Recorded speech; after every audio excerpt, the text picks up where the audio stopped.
Revelation Revealed, Part 5, Section 74, Revelation, Chapter 21, verses 1 through 4.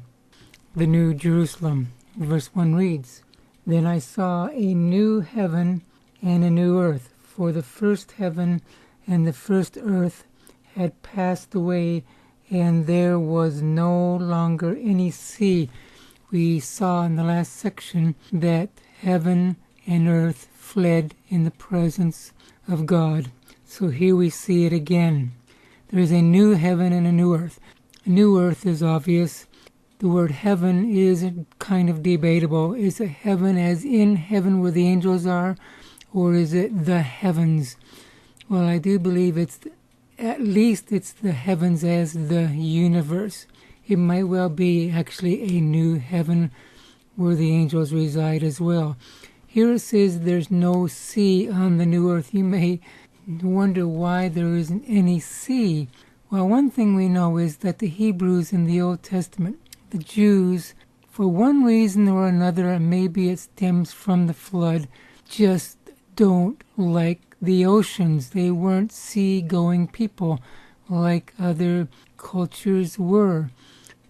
Oceans may represent the flood in Noah's day, and maybe for that reason there will not be any seas or oceans. It doesn't mean there won't be rivers and lakes. Verse 2, I saw the holy city, the New Jerusalem, coming down out of heaven from God, prepared as a bride, beautifully dressed for her husband. The text says that the New Jerusalem was prepared as a bride. It does not say that the New Jerusalem is the bride, because many, even futurists, believe that this New Jerusalem is really symbolic of the bride of Christ. The text doesn't say it's the bride, it's dressed like a bride. I believe the New Jerusalem is a literal city coming down out of the heavens. Verse 3, And I heard a loud voice from the throne saying, Now is the dwelling of God with men, and he will live with them. They will be his people, and God himself will be with them and be their God. The New Jerusalem is, in fact, the dwelling place of God. You might say the New Jerusalem is heaven on earth.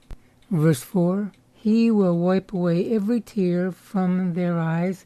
There will be no more death, no more mourning or crying or pain, for the old order of things has passed away. The old order of things have passed away. Now, we've speculated over the centuries, how will we not be able to cry when we live on the new earth? If we realize that some of our family, loved ones, and friends are burning in the lake of fire, would not that cause tears to come to our eyes? Well, I believe it would. I do believe that Isaiah 65:17 sheds light on this fact, because it speaks of the new heaven and the new earth. And that verse tells us that there will be no more remembrance of the old earth. We will not remember anything of this life. Or so I believe Isaiah 65:17 says. Because we will not remember anything of this present life, we will not realize that any of our loved ones are burning in the lake of fire. I know some will struggle over this, because if we remember nothing from this life, then we will not know our loved ones when we see them on the new earth. We may speak to a person who was once our wife, our husband, our son or daughter, but we may not know that that person was our wife, husband, son or daughter. And a lot of people just don't like that idea. But that just might be why there will be no more tears on the new earth.